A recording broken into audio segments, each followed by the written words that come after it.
दोस्तों नमस्कार।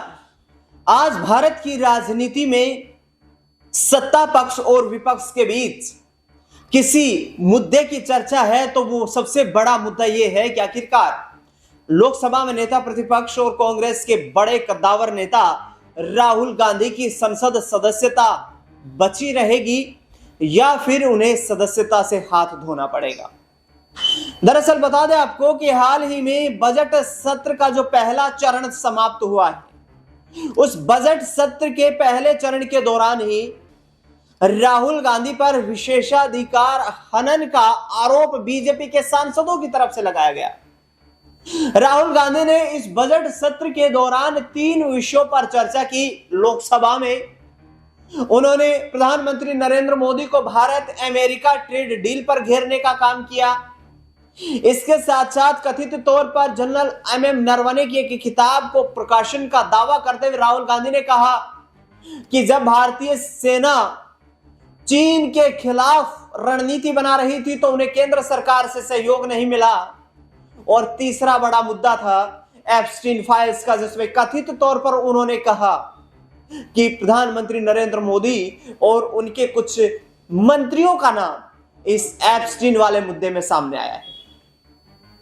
ऐसे में जिस तरीके से राहुल गांधी के खिलाफ एक्शन की मांग निशिकांत दुबे ने की है और उनकी सदस्यता समाप्त करने के साथ साथ आजीवन उन पर चुनाव लड़ने से बैन लगाने की पाबंदी के लिए कार्रवाई करने की जो मांग की है, उस मुद्दे ने राजनीतिक तौर पर काफी तूल पकड़ लिया है। विस्तार से बताऊंगा आपको कि राहुल गांधी बचे रहेंगे, यानी कि संसद सदस्यता को लेकर उन्हें अभी कोई टेंशन नहीं लेनी पड़ेगी, या फिर उनकी संसद सदस्यता को लेकर लोकसभा स्पीकर जल्द कोई कार्रवाई करेंगे। लेकिन उससे पहले निशिकांत दुबे बीजेपी सांसद का वो बयान सुनवाता हूं संसद भवन में, जिसमें उन्होंने राहुल गांधी के खिलाफ सब्सटेंसिव मोशन के तहत कार्रवाई करने की मांग की है। सुनिए क्या कुछ कहते हैं, नजर आ रहे हैं। मैं रूल 352(5) माननीय और 353 में माननीय निशिकांत एक मोशन के लिए खड़ा हुआ। ये जो लीडर ऑफ द अपोजिशन है राहुल गांधी सर, ये अर्बन नक्सल की तरह बिहेव करता है और इसका सोरोस फाउंडेशन के साथ रिलेशन है, फोर्ड फाउंडेशन के साथ रिलेशन है।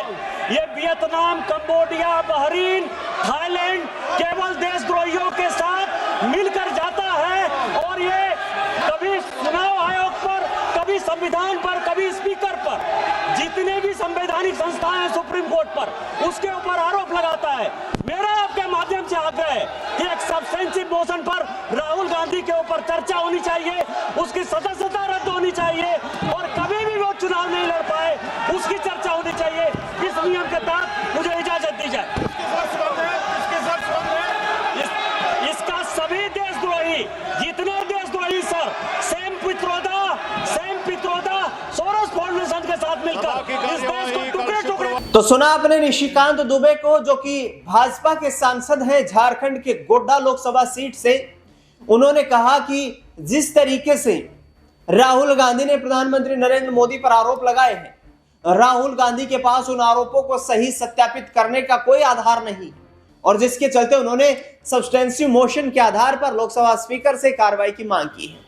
विशेषाधिकार हनन का आरोप भी यहां पर निशिकांत दुबे की तरफ से लगाया गया, लेकिन विशेषाधिकार हनन का प्रस्ताव यहां पर भाजपा नहीं लेकर आई है, बल्कि सब्सटेंसिव मोशन लाया गया है, जिसमें सदन में चर्चा होती है, समर्थन और विपक्ष में वोट भी डलते हैं, और यदि सब्सटेंसिव मोशन पर जो प्रस्ताव लाया जाता है उसमें सदन में समर्थन प्राप्त करने वाले वोट की संख्या ज्यादा होती है, तो फिर इसके आधार पर लोकसभा स्पीकर कार्रवाई कर सकते हैं। हालांकि आपको मैं बताऊं कि सिर्फ लोकसभा स्पीकर की कार्रवाई कर देने से संसद की सदस्यता निरस्त नहीं होती है, बल्कि न्यायपालिका दरवाजा भी खटखटाया जा सकता है। न्यायपालिका से राहत की उम्मीद की जा सकती है, न्यायपालिका से गुहार लगाई जा सकती है कि उनके खिलाफ जो कार्रवाई हुई है वो राजनीति से प्रेरित है।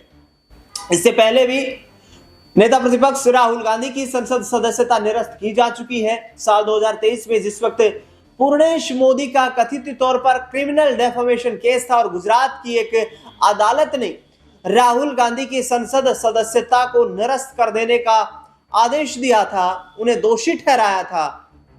उसके बाद उन्होंने सुप्रीम कोर्ट का दरवाजा खटखटाया और राहुल गांधी की संसद सदस्यता बहाल कर दी गई थी। इसी आधार पर ऐसा ही अब ये एक प्रस्ताव जो है ये केंद्र की सरकार भारतीय जनता पार्टी लेकर के आई है, जिसमें सब्सटेंसिव मोशन के आधार पर कार्रवाई करते हुए राहुल गांधी की संसद सदस्यता को निरस्त किए जाने की मांग की है। बता दें आपको कि राहुल गांधी ने सीधे तौर पर कहा है कि मेरे सवालों का केंद्र सरकार जवाब नहीं दे पा रही है, सत्ता पक्ष मेरे सवालों का जवाब नहीं दे पा रही है। राहुल गांधी ने कहा कि हम ये जानना चाहते हैं संसद में चर्चा के माध्यम से कि जो जनरल MM नरवणे की किताब कहती है, जिसकी पुष्टि वो खुद ही करते हुए नजर आए कि किताब छपी है, लेकिन केंद्रीय गृह मंत्री अमित शाह और रक्षा मंत्री राजनाथ सिंह के द्वारा ये कहा गया कि ये किताब प्रकाशित नहीं हुई है, जिससे संसद में उसका हवाला नहीं दिया जा सकता है।